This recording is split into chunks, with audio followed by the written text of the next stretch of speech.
جب معاملہ اللہ کے سپرد کر دیا کرو تو معاملے اور اللہ کے درمیان سے نکل جایا کرو۔ منافق اور بدتمیز کا فرق کیا جائے تو بدتمیز اتنا خطرناک نہیں جتنا منافق ہے۔ مولا علی علیہ السلام نے فرمایا، لوگ دو طرح کے ہوتے ہیں، ایک سخی لیکن ان کے پاس پیسہ نہیں ہوتا، دوسرے مالدار مگر وہ کسی کی حاجت روائی نہیں کرتے۔ حضرت علی رضی اللہ تعالیٰ عنہ نے فرمایا، دو اعمال ایسے ہیں جن کا ثواب کبھی تولا نہیں جا سکتا، معاف کرنا اور انصاف کرنا۔ کسی کو حقیر سمجھنے سے پہلے یہ یاد رکھو کہ سب ایک اللہ ہی کی تخلیق کار ہیں، وہ دے سکتا ہے تو لے بھی سکتا ہے۔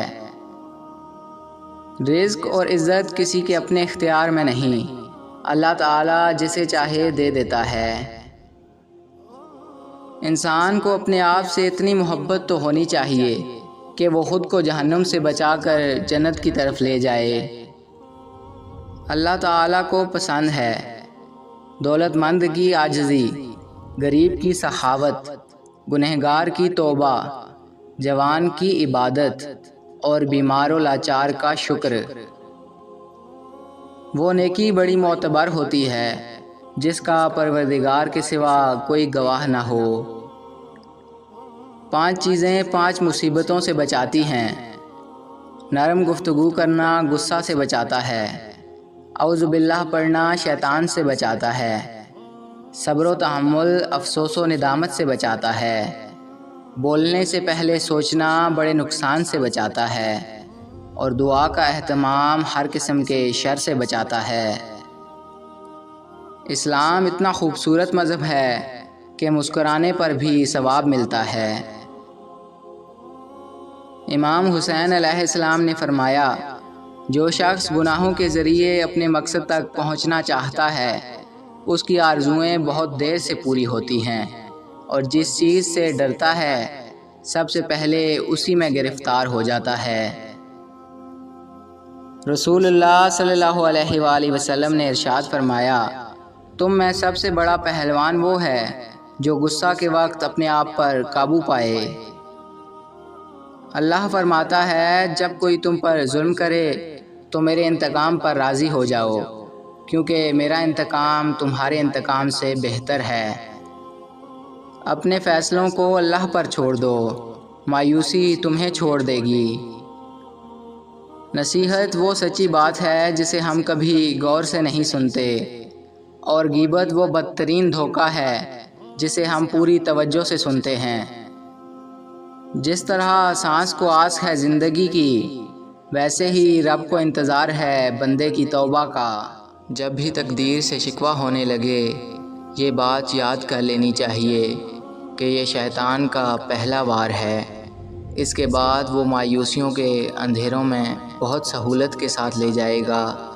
اس لیے قسمت سے شکوہ نہ کریں اور امید کا دامن ہاتھ سے کبھی نہ چھوڑیں، اور اللہ کی ذات پر کامل یقین رکھیں، وہ چاہے تو سب ہو سکتا ہے۔ اپنے دل کو مضبوط بناؤ اور اللہ پر یقین رکھو، وہ تمہاری ہر مشکل آسان کر دے گا۔ اگر انسان اللہ پر بھروسہ کرے تو پہاڑ کو بھی ہلا سکتا ہے۔ توکل وہ راستہ ہے جس کے ذریعے آگ ٹھنڈی کر دی جاتی ہے، جو ایڑیوں سے زمزم نکلوا دیتا ہے، جو دریا میں راستہ بنوا دیتا ہے، جو یوسف علیہ السلام کو یعقوب علیہ السلام سے ملوا دیتا ہے، جو شدید طوفان میں بھی کشتی نوح کو پار لگا دیتا ہے۔ تو پھر کیا تم اپنے رب پر توکل نہیں کرو گے جو ناممکن کو ممکن بنانے کی قدرت رکھتا ہے؟ اپنی طرف سے بھرپور کوشش کریں اور سخت محنت کریں، طریقہ صحیح اور جائز اختیار کریں، دعا کریں اور پر امید رہیں، نتیجہ اللہ پر چھوڑ دیں۔ جب اللہ پر یقین کامل ہو کہ وہ آپ کے ساتھ کبھی برا نہیں ہونے دے گا، تو بڑی سے بڑی مشکل بھی چھوٹی محسوس ہوتی ہے۔ اللہ کی ذات پر یقین رکھنے سے کبھی کبھی وہ بھی مل جاتا ہے جس کی امید نہیں ہوتی، کیونکہ اللہ کی خوبصورت صفت یہ ہے کہ وہ با اختیار ہوتے ہوئے بھی بہت جلدی مان جاتا ہے۔ اپنی عقل سے زیادہ اللہ کی ذات پر بھروسہ کرو۔ جب کسی کام کا ارادہ کر لو تو پھر اللہ پر بھروسہ رکھو، بے شک اللہ بھروسہ کرنے والوں کو پسند کرتا ہے۔ رسول اللہ صلی اللہ علیہ وآلہ وسلم نے فرمایا، اگر تم اللہ پر اس طرح بھروسہ کرو جیسے اس پر بھروسہ کرنے کا حق ہے تو وہ تمہیں اس طرح رزق دے گا جیسے پرندوں کو دیتا ہے۔ ایک خوبصورت یقین، اللہ کبھی بھی دوسرا دروازہ کھولے بغیر پہلا دروازہ بند نہیں کرتا۔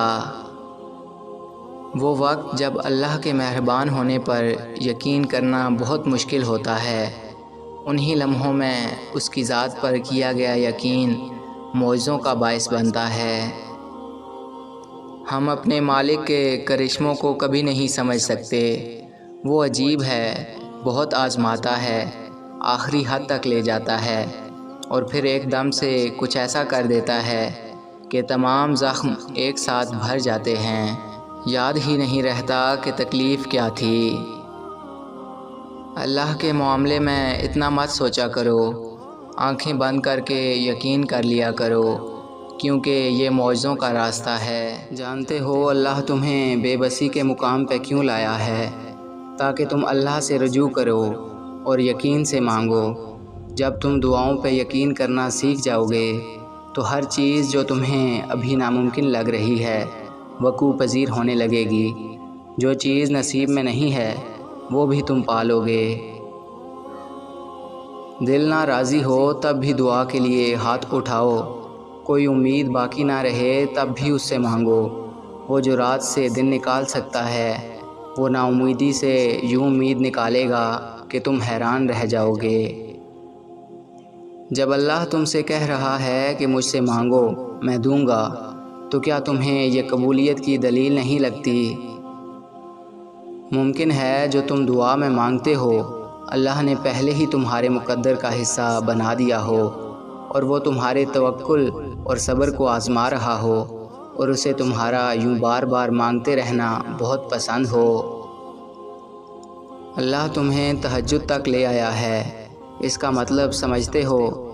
اللہ تمہاری چاہ کو تم سے ملوانے کی تیاری کر رہا ہے۔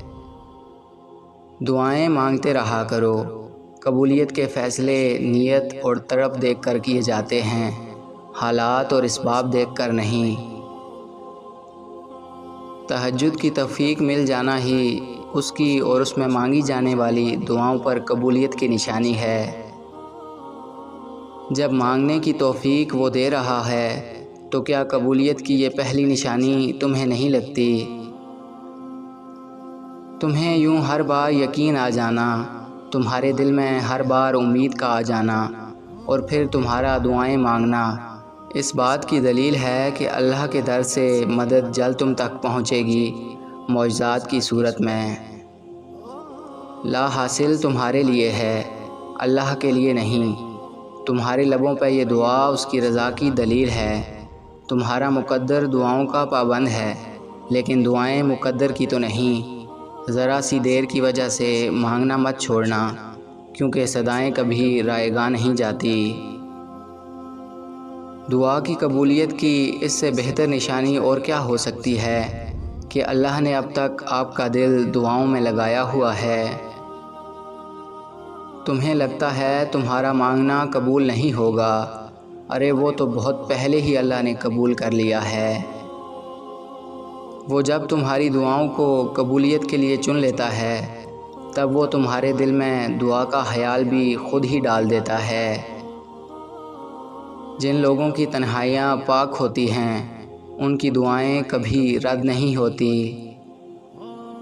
دعاؤں کا مسلسل تمہارے لبوں کی تسبیح بن جانا اللہ کی طرف سے تمہارے لیے قبولیت کا ایک اشارہ ہے، اور دعائیں مانگتے رہو، اسے اپنے بندے کے اٹھے ہوئے ہاتھوں کی لاج رکھنا آتا ہے۔ تم تب بھی دعا کرتے رہنا جب تمہارے پاس قبولیت کی کوئی وجہ باقی نہ رہے، کیونکہ بے بس صرف تم ہو، اللہ نہیں۔ وہ تو پل بھر میں نصیبوں کو بدل سکتا ہے۔